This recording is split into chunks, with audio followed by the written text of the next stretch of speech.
A ver si me ayudas un poquito, Jonathan, con el eco. Muy bien, amados míos, quisiera que hoy pudiéramos compartir esta palabra y especialmente bendecir también a los niños y a las niñas, a los adolescentes, a los chicos de high school que van a sus clases. Recuerden, a los jóvenes no va a estar ahí en los anuncios, pero estamos planeando algo el 25 de noviembre, una salida preciosa que vamos a tener con los jóvenes de nuestra iglesia. Bendecimos a los niños, a las niñas. Gracias por la vida de las maestras, los maestros que siempre se están preparando y dedicando su vida, dedicando su tiempo para poder compartir la palabra. ¿Trajo usted su Biblia hoy día? ¿Sí? Muy bien. Usted entonces vaya buscando abrir su Biblia en el Salmo 34, 18. Usted tenga su Biblia ya allí en el Salmo 34, 18. ¿Sí? Y si no, se juntan dos por lo menos y se ayudan a leer. Usted téngalo allí y en su momento le voy a indicar cuándo vamos a leerlo. Bien, el título ya lo ve usted en las pantallas. Suena raro, mi pasado. Es que el pastor nos va a contar su pasado, nos va a contar su testimonio. Bueno, si fuera así necesitamos como 4 o 5 horas. Pero no voy a compartirles mi pasado. Pero estoy pensando muchas veces en lo relacionado con justamente el pasado que existe en todo ser humano. Más allá de que tú ya seas tal vez una persona grande, una persona adulta, todos tenemos algo que contar, todos tenemos algún pasado. El asunto es que siempre el pasado juega un papel preponderante en nuestro presente. Muchas veces nuestro pasado tiene alguna incidencia en el presente. Saben ustedes que, sin embargo, tu pasado no determina quién eres tú hoy. Tu pasado no te determina a ti. Y quiero tomar las palabras que escuché de la psicóloga Leticia Lagar, que dijo: tu pasado no te determina si buscas ayuda. Muy interesante eso. ¿Saben ustedes que hay tantas personas que nunca buscan ayuda a veces, y los años van pasando, van transcurriendo su vida, en donde los problemas que alguna vez han enfrentado se van acumulando y comienzan a ponerlos en una especie de mochila? Y la mochila, cuando usted le pone una o dos cositas, es fácil de llevarla, ¿no? Camino por donde quiera, no tiene muchas cosas. Pero si le comienzo a agregar más y más y más cosas, más situaciones en esta mochila, más situaciones del pasado, llega un momento en que voy a tener que doblar mi espalda para poderla llevar, porque se me hace más pesada y ya el hombro no me puede ayudar. Ahora necesito de la espalda y voy a caminar un poco torcido, porque mi mochila está llena de mi pasado. El asunto es que muchas veces los seres humanos vamos cargando nuestra mochila. Yo digo una mochila imaginaria, vamos a decir, y no buscamos ayuda de ningún tipo. Pensamos que todo se va a solucionar. Y nuestra espalda emocional se va doliendo muchas veces.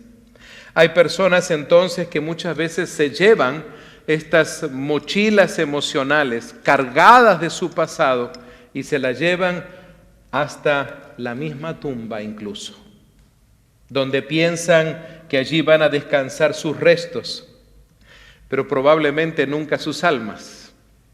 Amados míos, les repito una vez más que su pasado lo puede arrastrar a usted a cualquier lugar, siempre y cuando usted nunca busque ayuda. ¿Sabe? Nosotros en nuestra comunidad latinoamericana no somos muy buenos para buscar ayuda. Siempre pensamos que todo se va a solucionar, que algo milagroso va a pasar, que algo mágico va a suceder y que todo va a cambiar de la noche a la mañana. Sin embargo, esas cosas no suceden así.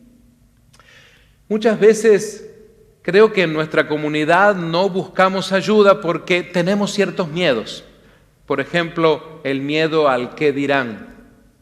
¿Qué dirán? O también el mismo pecado del orgullo no me permite buscar ayuda. Pero sin embargo, en nuestro pasado está nuestro nacimiento. Por ejemplo, si vamos a la primera imagen, vemos que los niños, usted y yo, ¿cómo nacimos? Nacimos puros, ¿sí? Como cuando usted vio a su bebé, si usted tuvo alguna vez un hijo, una hija, cuando usted vio a su bebé, o de repente al bebé de su hermana, de su hermano, al bebé de un vecino, de quien sea, cuando usted mira o vaya ahí a ver a los bebés de la iglesia, usted los ve y son criaturas preciosas, son puros verdaderamente. Pero y entonces, ¿qué es lo que justamente va contaminando, vamos a decir así, a esos niños que después se hacen adolescentes, jóvenes, adultos, ancianos, y las cosas cambian? ¿Sabe? Tarde o temprano lo que sucede es que van a imitar la conducta de sus padres. Aquellos que trabajamos un poco en el área de la consejería, vemos que eso sucede. Comienzan a imitar ciertos patrones de conducta, de fumar, de beber, de gritar, de pelear. Tarde o temprano entonces están siempre imitando la conducta de sus padres, de sus primogenitores. Y sabe, ellos se educan con la vida o en la vida con la forma de vivir de los padres muchas veces. Todos nosotros hemos sido siempre afectados por los adultos que han vivido a nuestro alrededor. Es imposible que no aceptemos eso. No importa dónde tú naciste, dónde tú te criaste, si te criaste con mamá y papá, si te criaste solamente con la mamá o solamente con el papá, o te criaste con tus abuelitos, o te criaste con papás de crianza, etcétera. No importa, siempre va a haber existido algunos adultos. Todos nosotros tenemos eso. Y nosotros como adultos también hemos estado participando en la etapa de crecimiento de menores de edad, de niños, de bebés también. El asunto, amados míos, es de que muchos padres creen que los niños nunca escuchan nada. ¿Sabía usted? Están ahí y siempre creen que ellos nunca escuchan nada. ¿Sabe cómo se llama ese pecado? Se llama pecado de ingenuidad. Porque a veces no nos damos cuenta que esas criaturas están creciendo allí, se van formando. Usted y yo también nos formamos en algún lugar. Y a veces los adultos piensan que no escuchábamos nada. Usted seguramente se acuerda de algo que dijeron algunos adultos en su casa. Alguna frase que a usted le quedó, y han pasado los años. Y a usted se le quedó esa frase del abuelito, de la abuelita, de mamá, de papá, de una tía, de un vecino, de alguien, pero de alguna manera eso se pegó allí. Llegó a la fibra más íntima de su ser y hasta el día de hoy usted se acuerda de aquella frase. Puede haber sido una frase positiva, muy linda, o puede haber sido una frase tóxica, una frase negativa, una frase que a usted hasta el día de hoy no le agrada para nada. Tal vez usted se haya identificado con algunas de las imágenes que recién veía allí en las pantallas. Tal vez Usted vio adultos fumando, adultos bebiendo, adultos gritando, adultos peleando frente a usted cuando era una niña o un niño. Es probable que eso haya sucedido. ¿Sabe? La verdad es que siempre nacemos de alguna manera con esa pureza. El asunto es que cuando miramos esa imagen, por ejemplo, de ese niño ahí en ese car seat, y lo vemos tan bonito, ¿no? Ese bebé se mira lindo, está feliz, durmiendo, ¿verdad? Pero ¿se mantendrá así el resto de su vida?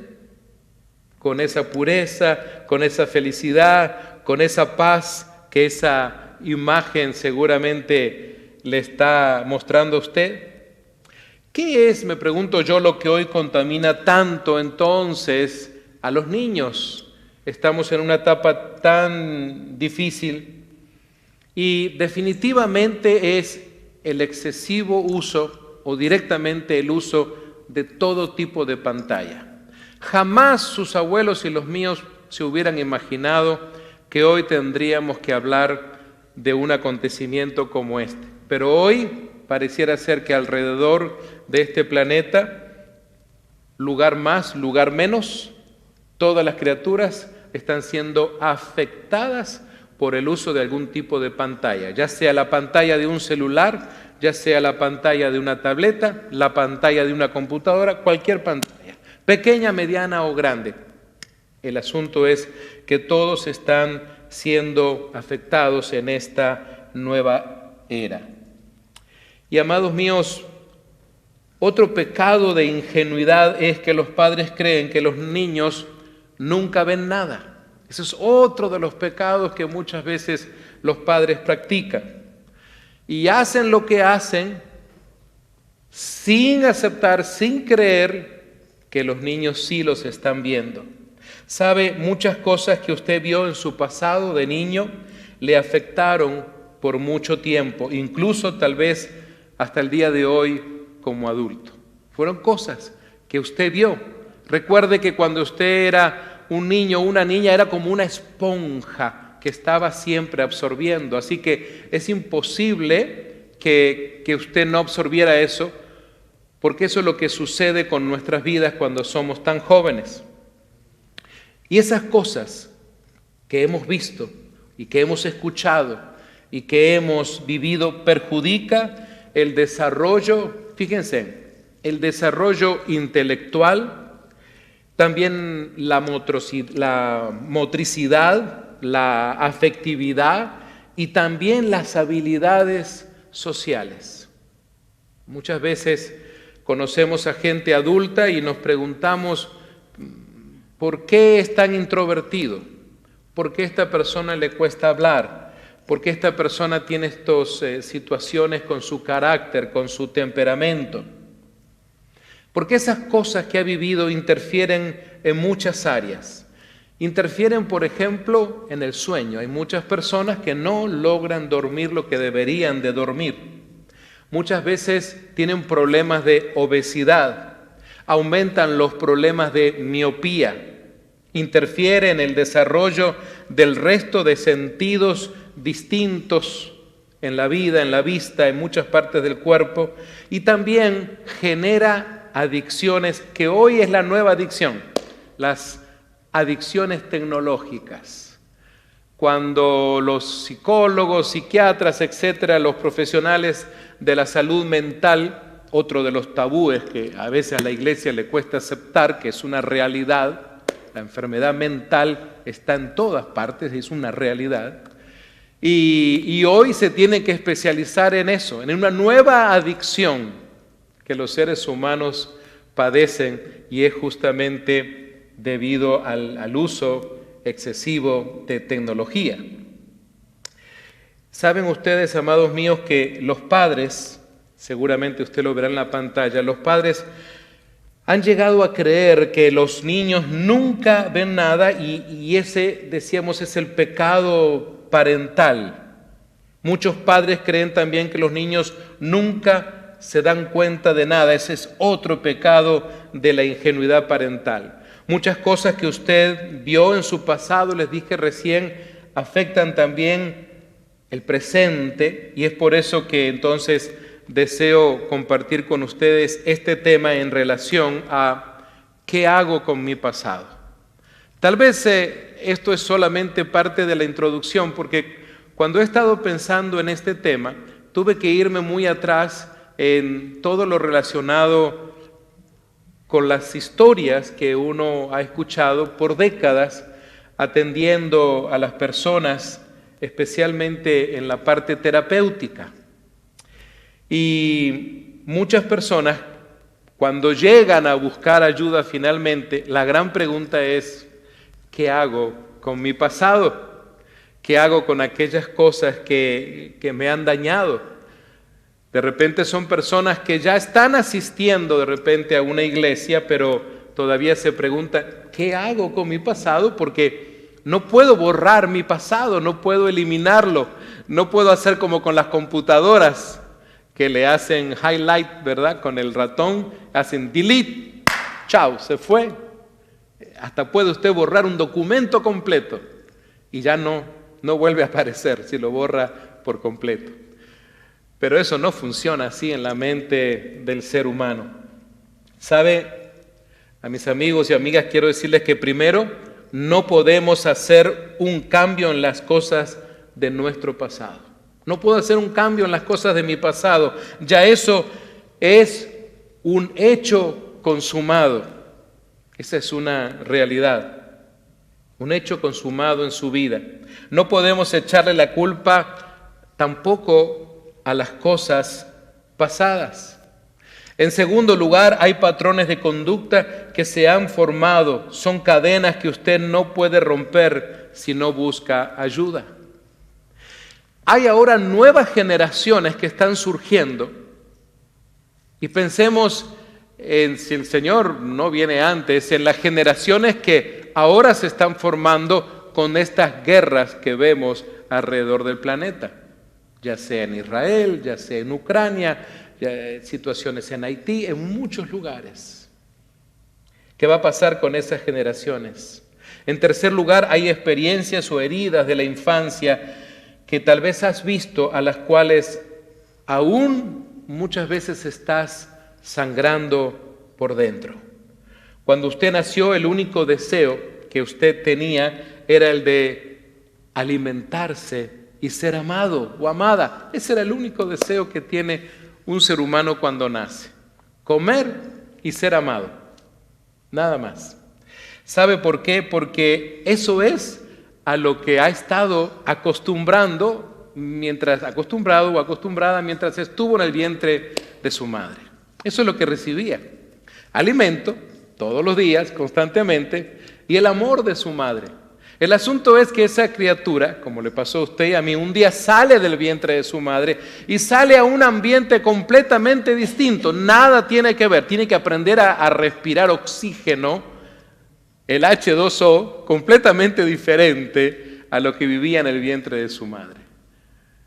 Comienza a alimentarse de algo completamente distinto, llámese leche, de la que sea, pero es completamente distinto. Así que allí nomás el ser humano cuando nace tiene un momento traumático desde el principio. Tal vez usted nunca había pensado en esto, pero desde que nacemos nos confrontamos con un evento traumático en nuestras vidas. Yo sé que la gran mayoría vemos a ese bebé, ¡ay, qué lindo! Y le cortan el cordón umbilical y todo lo demás, y todo tan lindo, y esa criatura está llorando. Y, ¡ay, qué bueno! Tiene buenos los pulmones. No, está llorando porque salió de un lugar donde estaba muy contenta, muy contento, muy bien, y ahora entonces sale a un ambiente completamente distinto al que se estuvo criando, formando durante esos 8 meses y medio, 9 meses aproximadamente. Esa es la realidad. Ingenuamente pensamos otra cosa, pero ese es el primer trauma que todo ser humano encuentra. Háblelo usted con cualquier médico, cualquier enfermera que esté en relación con esto, y ellos lo saben, no se lo dicen a los padres, pero ellos lo saben. ese bebé está llorando porque está confrontando un momento traumático en su vida. Pero ¿sabe usted? Lamentablemente son sus primogenitores, es decir, papá y mamá, quienes abusan y maltratan a sus propios hijos. Usted dirá, ¿qué? Así es. ¿Saben ustedes? Más de 3 millones de casos de maltrato a niños se denuncian en los Estados Unidos de América. Muchos han sufrido maltrato físico, de entre los cuales cerca de un 10% ha padecido de abusos sexuales. Se estima que aproximadamente 1,000 niños mueren cada año a causa de la violencia o de la negligencia de sus padres en los Estados Unidos. Y no escucho muchas veces, justamente desde los púlpitos de las iglesias, hablando de este factor. ¿A cuánto tendrá que crecer? ¿Qué tan grande tendrá que ser la estadística para que la iglesia hable de esto? Si supuestamente la iglesia existe para hacer la justicia de Dios, de eso se trata. Hoy en día tenemos adolescentes, por ejemplo, que golpean a sus novias porque es lo que ellos también han visto. ¿Y qué es lo que hacen sus novias? Pues ellas lo permiten, porque desde muy jóvenes se han autoengañado diciendo que todo va a cambiar, que no lo va a hacer más, porque es lo mismo que también vieron a sus padres o a su papá o a su mamá. ¿Por qué actúan así? ¿Por qué nos encontramos con ese problema que tiene ya mucho tiempo? Porque así vieron actuar a su madre también y nunca buscaron ayuda. Y pensando en este problema que tenemos hoy en día, hay muchos problemas, ¿sí? Mencionamos las guerras y todo, pero esta es una realidad que estamos viviendo en nuestro país. Esta es la realidad que vivimos en la comunidad latina, que ya hemos pasado los 62 millones en este país. Por si no lo sabía alguna persona, déjele saber, porque todavía algunos hablan de 50. No, hoy en día hemos pasado los 62 millones y seguimos creciendo y no contamos los que pasaron a la medianoche. Esta es la realidad. Pero también esta es la realidad que vive nuestra comunidad y muchas otras comunidades. ¿Sabe? Sin embargo, ahí es donde tenemos que pensar, ¿y qué dice la palabra de Dios? Si ya les he presentado el problema, muchos de estos acontecimientos son parte del pasado de la vida de alguien. ¿Qué hacemos ahora? Fíjense en ustedes, ahora sí, les invito a leer el pasaje que hoy les mencioné. Al salmista, en su salterio, el número 34, el verso 18, dice, cercano está el Señor, ¿a quiénes? A los que la están pasando bien, a los que están siempre de fiesta y alegres. Dice, cercano está el Señor a los quebrantados de corazón. ¿Y qué más hace? Y salva a los contritos de espíritu. Mi amigo y mi amiga, si usted es una persona que de alguna manera se ha identificado con algo, no sé, con alguna imagen, con algo que he dicho, piense en esto. El Señor está cerca y además es el que salva a todo aquel que está contrito en su espíritu. ¿Conoce usted los diferentes tipos de abusos que existen?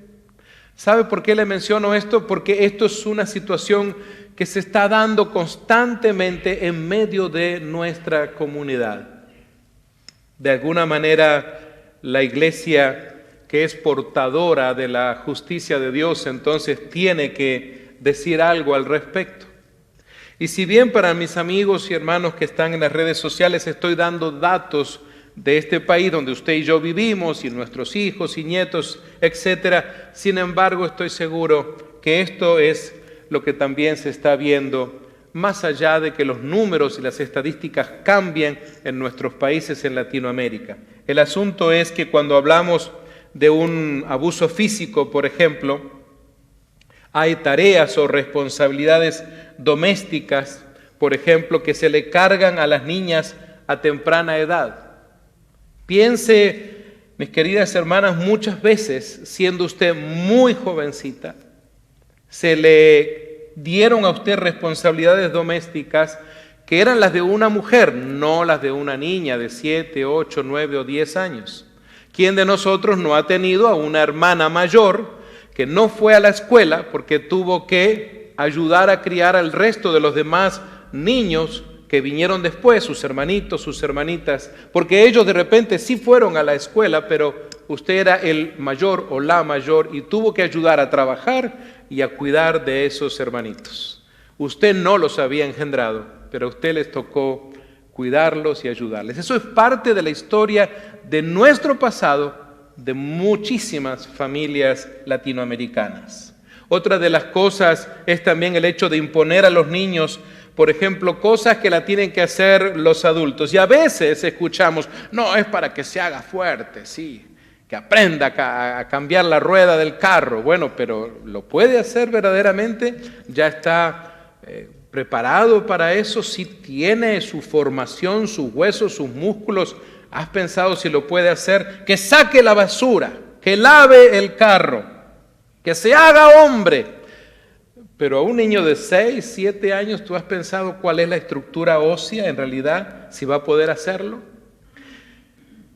En algunas oportunidades, cuando tu niña o tu niño está haciendo algo que supuestamente lo debería de hacer un adulto, no lo está haciendo porque le gusta, como a veces a la gente le parece.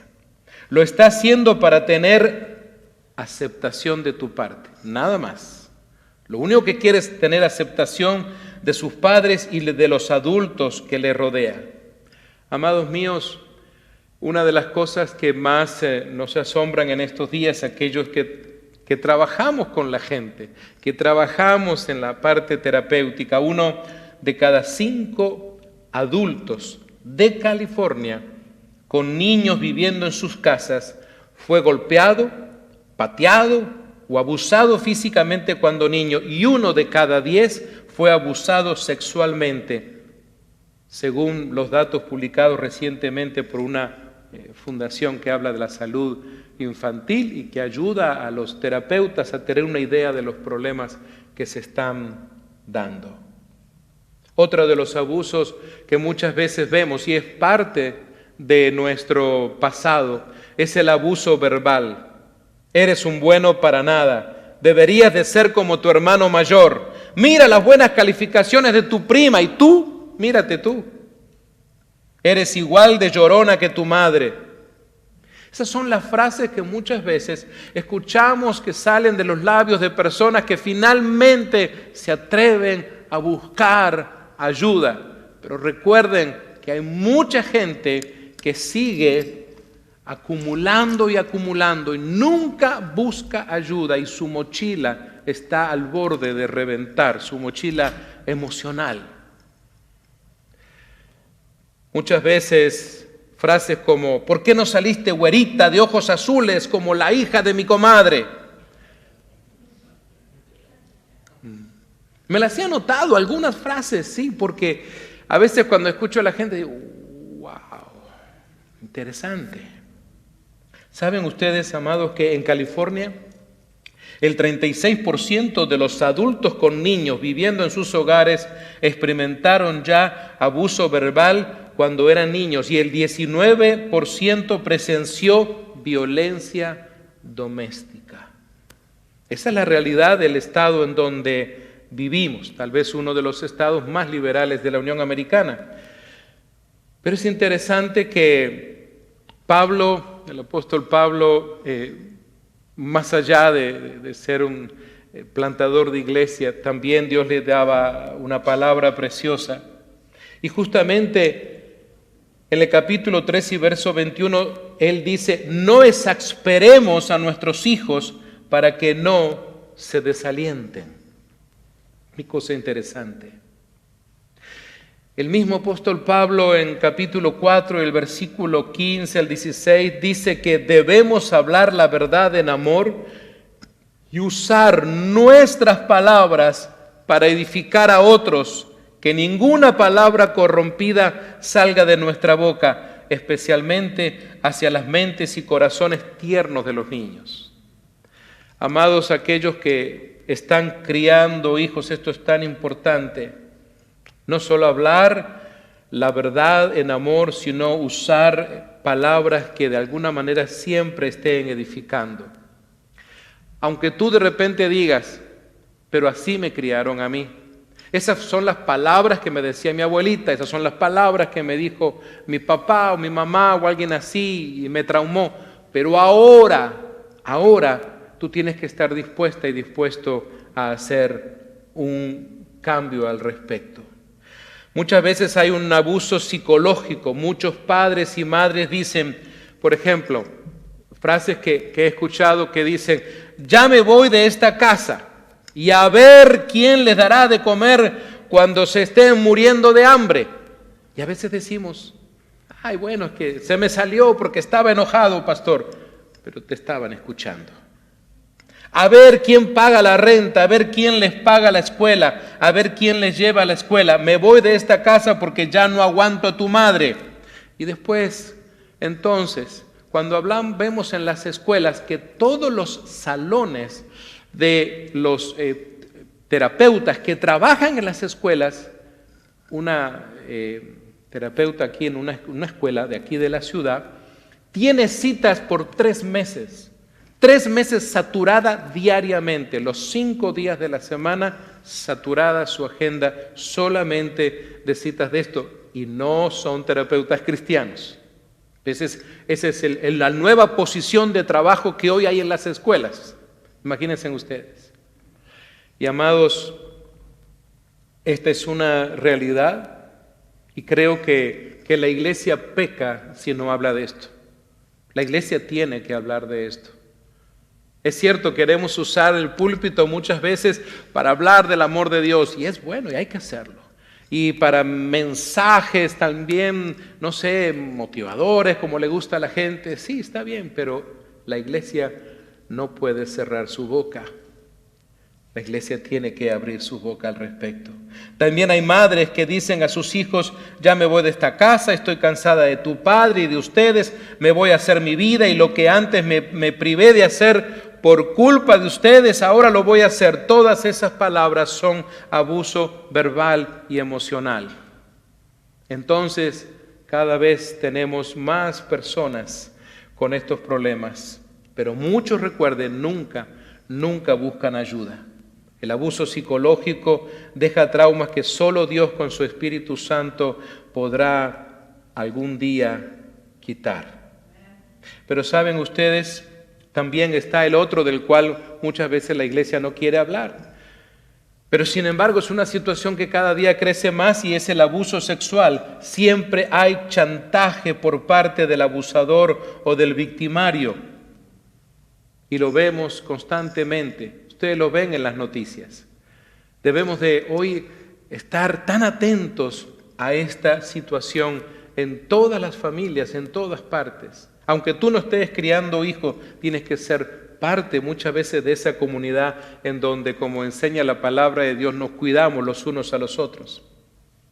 Ahora, hay algo que me llama la atención porque tenemos justamente en la palabra de Dios muchos ejemplos de que esto ha existido muchas veces en medio de toda comunidad. Fíjense en ustedes, por ejemplo, que cuando abrimos la Biblia, en el primer libro, Génesis 34, nos encontramos con la primera violación, la violación de Dina, por ejemplo. Cuando nos movemos a segunda de Samuel, encontramos la violación de Tamar. Cuando avanzamos un poco más, encontramos la violación en grupo y el asesinato de la concubina de un levita, que eso está en el libro de Jueces, capítulos 19, 20 y 21. De hecho, Betsabé fue forzada a tener relaciones sexuales con David, que tuvo un corazón conforme a Dios. Encontramos más adelante una metáfora del matrimonio también en los libros proféticos, en Oseas, en Jeremías, en Ezequiel. Amados hermanos y hermanas, Dios promete en medio de todo ese caos, porque alguien dirá, ¿por qué esas cosas aparecen en la Biblia? ¿Por qué en la Biblia no todo es amor y paz? ¿Por qué todo no es gozo y celebración? ¿Nunca se ha preguntado usted por qué acontecimientos así los encontramos en la Biblia? Porque la palabra de Dios nos muestra también la otra cara de la humanidad, la otra área de la vida de la gente. Pareciera ser que no ha cambiado mucho el mundo, ¿verdad? Las mismas cosas continúan sucediendo en uno y en otro lugar. Amados míos, Dios promete administrar justicia a todos los que alguna vez han sido maltratados o abusados. Es cierto, tienes un pasado, tenemos un pasado, pero hay una promesa preciosa de Dios. En Éxodo 22 dice que a ninguna viuda ni huérfano afligiréis, porque si tú llegas a afligirles y ellos clamaren a mí, ciertamente oiré yo su clamor y mi furor se encenderá y os mataré a espada y vuestras mujeres serán viudas y huérfanos vuestros hijos. Interesante es cómo Dios le está hablando a su pueblo de un tema muy importante. Es un tema que nos pone los pelos de punta, pero esta es la realidad. Dios no desea que nadie sea afligido. Y aquí tiene que dar una advertencia a aquel pueblo que salía ya ¿de dónde? De un estilo de vida también abusivo. Porque ¿qué es lo que habían aprendido en Egipto? Justamente eso. Así que entonces ahora Dios tiene que ser un Dios fuerte, un Dios firme, un Padre firme que habla entonces con su pueblo. Definitivamente Dios le ofrece ese confort eterno y esa completa sanidad emocional. Si conoces a alguien o si tú que me estás escuchando has estado pasando por estas cosas, tienes que buscar ayuda. Si tu pasado muchas veces te confronta, no tienes por qué seguir caminando con él y seguir llenando tu mochila, porque hace más lento tu caminar. Busca ayuda. ¿Sabes? En Apocalipsis, cuando ya cierra Dios ese maravilloso libro llamado Biblia, dice, Él le secará toda lágrima de los ojos. Esta es una preciosa promesa. Y no habrá más muerte, ni tristeza, ni llanto, ni dolor. Todas esas cosas ya no existirán más. Tal vez conoces a una persona a quien tú puedas ayudar. Él secará esas lágrimas. ¿Conoces a alguien que muchas veces llora, se quebranta cuando piensa en su pasado? Interesante. Ya no habrá más muerte, ni tristeza, ni dolor. Esa es la realidad. Amados míos, Dios promete un futuro libre de ¿qué? Libre de asalto sexual, libre de violación, libre de acosos. Uno de los profetas menores, que a veces lo leemos muy poco, pero qué interesante, en Miqueas capítulo 4. Vaya conmigo, Miqueas 4:4 dice, no habrá quien los amedrente. En la versión, por ejemplo, de Dios para Todos, dice, Él será árbitro entre muchos pueblos y mediador entre naciones fuertes y lejanas. Convertirán sus espaldas en arados y sus lanzas en hoces. Ninguna nación levantará espada contra otra y ya nadie se preparará para la guerra. Cada cual se sentará bajo su vid y su higuera. Y miren ustedes, y no habrá quien los atemorice. Y no habrá quien los atemorice, porque así lo ha dicho el Señor Todopoderoso. Pero tienes que aceptar esto. ¿Sabes? ¿Alguna vez te has preguntado qué pasó? ¿Qué pasó cuando llegaste a Cristo? Esto es bien importante. ¿Qué pasó cuando llegaste a un encuentro con Cristo? No importa cómo te llamaban cuando estabas en el mundo o antes, pero ahora sabes cuando tú vienes a Cristo. Tal vez vienes con esa mochila cargada, pesada, con esas situaciones de tu pasado, con esos abusos, violaciones, palabras austeras, maldiciones, lo que sea, y eso ha estado cargando y sientes que emocionalmente estás doblada o doblado de estar aguantando eso y no hablas con nadie, no has contado esto a nadie, ni tu mejor amigo de repente. Y pasa el tiempo porque has tenido temor y eso a todo el mundo le pasa, mucha gente le pasa, es cierto. Mucha gente tiene temor de hablar. A nuestro adversario no le conviene que busques ayuda, porque él quiere seguir teniéndote allí, digamos, oprimida o oprimido de alguna manera. En los planes de Satanás está que tú no busques ayuda, pero en el plan de Dios está de que tú entiendas cuánto Él te ama y cuánto Él quiere ayudarte a superar esas etapas de tu pasado. Sabes, hay unas promesas maravillosas y tienes que aferrarte a esas promesas. Son, vamos a decir, como cuando tú de repente vas al médico porque tienes algún dolor, alguna aflicción, alguna enfermedad, sea cual sea. Entonces el médico obviamente lo que hace es algunos análisis, evalúa y rápidamente están capacitados para dar un diagnóstico y escriben una receta, un papelito allí para que la farmacia te dé una medicina. Y entonces tú pues te vas a la farmacia con ese papelito. Bueno, yo sé que hoy es todo digital, pero vas a la farmacia, recoges la medicina y tú no le preguntas al médico, ¿esto me va a servir? No es usual que los pacientes digan eso. Es más, cuando vas a la farmacia no le dices, mire, ¿y esto me va a servir? Tú lo recoges, lo pagas y comienzas a tomarlo, creyendo que te va a hacer bien. Si no, ¿para qué vas a gastar dinero?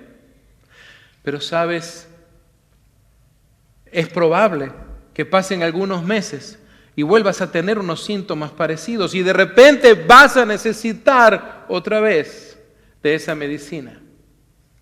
Pero sabes, hay algo maravilloso en el aspecto emocional de tu vida, la cual de repente ha estado afectada por ese pasado. Dios trabaja de una manera distinta a un médico común y corriente. Él es un médico de médicos, un gran sanador, nuestro gran cirujano. Él opera el alma como nadie puede operarla. Él opera nuestros sentimientos como nadie más puede hacerlos.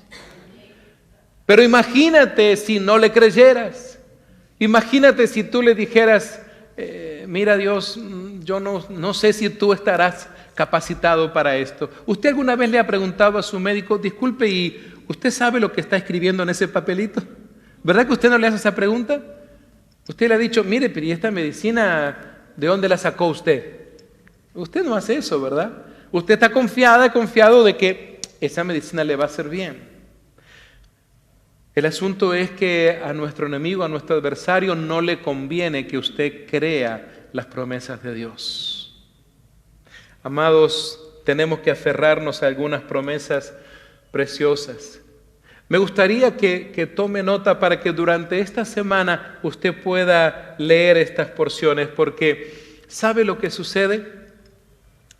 Cuando usted nació, una de las primeras cosas que hicieron sus primogenitores fue ponerle un nombre. Es más, antes de que usted naciera, ya habían pensado en el nombre que a usted le iban a dar. Así es una realidad. O por lo menos el mismo día, no sé, pero el nombre se lo pusieron y por eso es que usted ahí en su identificación tiene un nombre y un apellido. ¿Sabes que Dios lo que hace? A pesar de que luego ha pasado el tiempo y de repente un amigo, una amiga te puso otro nombre, o de repente un adjetivo calificativo, el chaparro, sí, la gordita. ¿Cómo te decían? No sé, más allá de cómo te llamaban a ti. Y de repente era algo que te humillaba, tuviste que de repente caminar con eso así, no sé, a alguien en la aldea te llamó así, se le ocurrió en el pueblo, en el barrio, donde sea, o a algún adulto, hablábamos hoy de eso, cometió el error de por tu apariencia ponerte algún nombre. Es muy típico en nuestras comunidades latinoamericanas ver que se hace eso. Según la apariencia nos ponen un nombre. Y sabes, sin embargo, ahora que estás en Cristo, ahora que estás caminando con Cristo, o ahora que estás de repente ya preparándote para comenzar a caminar con el Señor Jesús, comenzar a conocerle. Leí esta mañana en Jeremías 9, qué interesante que Dios lo que quiere es que lleguemos a conocerle. Por sobre todas las cosas, llegar a conocerle. Si tú estás en ese proceso, una de las cosas que debes saber es de que Dios te da un nuevo nombre. ¿Sabías tú? Pero eso aparece en la Biblia. El asunto es que a veces no lo leemos y no nos damos cuenta. Sabes que cuando leo a Pablo allí en Colosenses, si quieres tomar nota, Colosenses 3:12, y luego es interesante que primera de Juan 4:10 también lo dice, y el nuevo nombre es un varón amado. Hay un varón al lado tuyo, dile, tú eres amado. Hay un varón ahí, si ves un varón al lado, tú eres amado. A los varones a veces como que no les gusta escuchar mucho esto. Ya, tú eres amado. Tú eres amado, Mario, dile. Sí. Tú eres amado, Roberto. Tú eres amado, Salvador. Dile a alguien que está. Tú eres amado, Paul. ¿Cómo se diría en portugués? Pero a ustedes, queridas hermanas, imagínense si vamos a Efesios capítulo 1 y verso 4. Tu nuevo nombre es elegida. Por favor, mira a una mujer que esté a tu lado y dile, elegida. ¿Sí? Tú eres elegida. ¿Sí? Paula, dile a Lolita, tú eres elegida. Lolita, tú allá, eres elegida. Eres elegida. ¿Habías pensado en eso alguna vez? Pastor, ¿yo elegida? A mí nunca me elegían para nada. A mí nunca me elegían ni cuando elegían los equipos para jugar al fútbol. Nadie me elegía. Nunca me elegían para cantar, nunca me elegían para hacer nada. Pero ahora en Cristo eres elegida. ¿Te das cuenta? Esa es una promesa. El asunto es que tú la creas. ¿Sabes? De repente alguien alguna vez te llamó con algún nombre como queriendo dar a entender que todavía te falta algo. Es como decir, no, este está chaparro, todavía no, todavía le falta crecer, nunca crece. Pero fíjate lo que Dios dice en su palabra, en Colosenses 2:10, dice que tu nombre ahora es completo. Mira a la persona que está a tu lado y dile, tú en Dios eres completo. Tú en Dios, en Cristo, tú eres completo. De eso se trata. Una pieza ya lista. Amados míos o amadas, queridas hermanas, sabes, de repente, especialmente las mujeres, y digo esto por el trabajo en comunidad, uno lo ve, y muchas mujeres tienen el problema en su pasado de esa ausencia de un padre responsable, esa ausencia de un papá capaz de hacer el trabajo, o de repente ese papá que solamente jugó un papel biológico, engendró y desapareció, así de sencillo. Pero fíjate, cuando Pablo escribe Efesios capítulo 1 y verso 5, dice que tú eres adoptada. ¿Te das cuenta? Viene Dios y te adopta. Si tú has pensado de repente que eso te ha pasado a ti, que solamente tuviste un papá biológico nada más y desapareció de tu vida, hoy Dios te dice, pero yo te adopté y tú eres mi hija, porque eres adoptada por un Dios que un día entregó a su Hijo en la cruz del Calvario para comprarte con precio de sangre. ¿Sabes? Hay veces que hay personas que he escuchado muchas veces, ay pastor, mire, yo soy producto de un accidente. ¿Cómo? Sí, yo soy producto de un accidente. Por eso es que yo no soy amado, no soy amada, por eso es que nadie piensa en mí. Si alguna vez has pensado en eso, si algo así te ha sucedido a ti, si han venido pensamientos donde tú has dicho, nadie pensó en que yo existiera, fue un accidente de mis padres.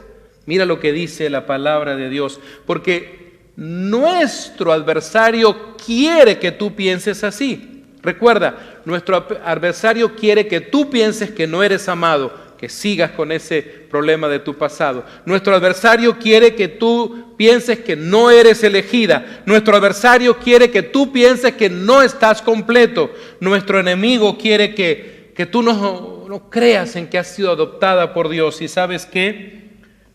Tú eres una persona que ahora tienes un nuevo nombre, planeado, planeada.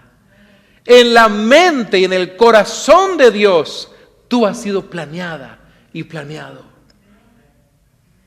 Satanás quiere que tú creas que fuiste un accidente, pero eso es una mentira del padre de mentiras, de Satanás.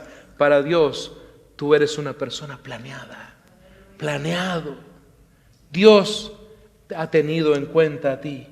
Y como consecuencia entonces de haber sido amado, elegida, completo, planeado, ¿sabes qué? Como consecuencia de todo esto, ahora, según lo que escribe el autor de Hebreos 13:6, ahora entonces tú tienes que ser libre. Libre de todo temor, libre de todo pasado, libre de toda esa carga que has tenido en tu mochila espiritual o en tu mochila emocional. De eso se trata. Libre. Dile a la persona que está a tu lado, tú eres libre de temor. Tú eres libre, libre de temor. Y finalmente, y esto es lo más importante con lo cual quiero que cerremos este día, abra su Biblia en Romanos capítulo 8, el versículo 15. Romanos 8, 15 y 16. Esta es como la parte donde Dios te da a entender lo más importante, lo que Satanás no quiere que tú sepas.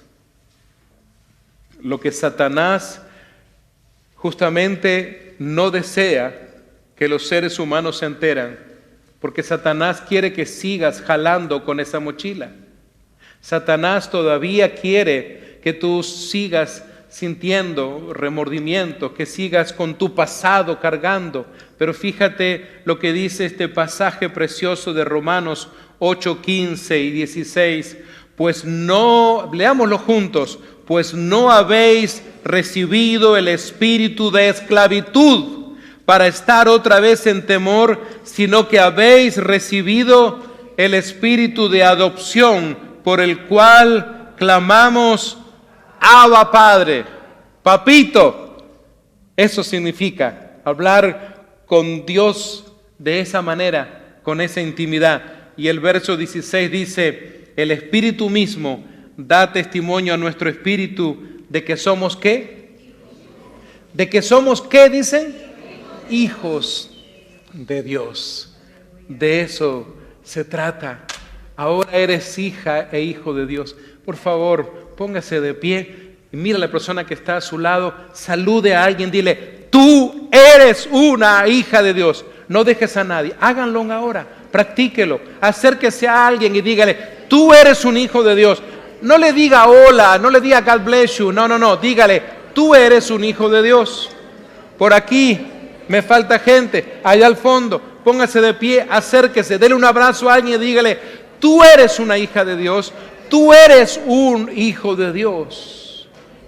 A mis hermanos que están allá, amigos en las redes sociales, ponte de pie, dale un abrazo a alguien. Y si estás solo, toma tu celular y envía un texto a alguien y dile, tú eres un hijo de Dios.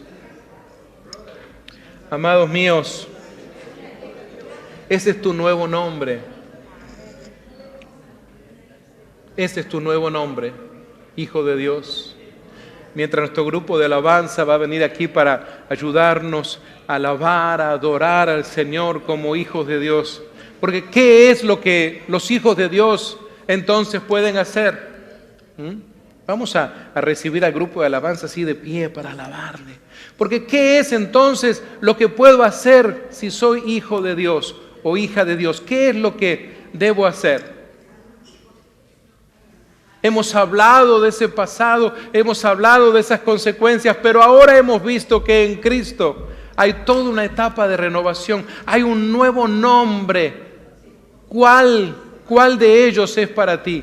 ¿Cuál lo tomas para ti? De estos que estaban allí en la pantalla, escoge alguno. Vamos a pedirle a Andrea que lo vuelva a poner. A mis amigos y amigas en las redes sociales, no te olvides, tú eres un hijo, una hija de Dios. Que Dios te bendiga de manera especial. Te esperamos el próximo viernes aquí a las 7 de la noche, horario de California. Un fuerte abrazo.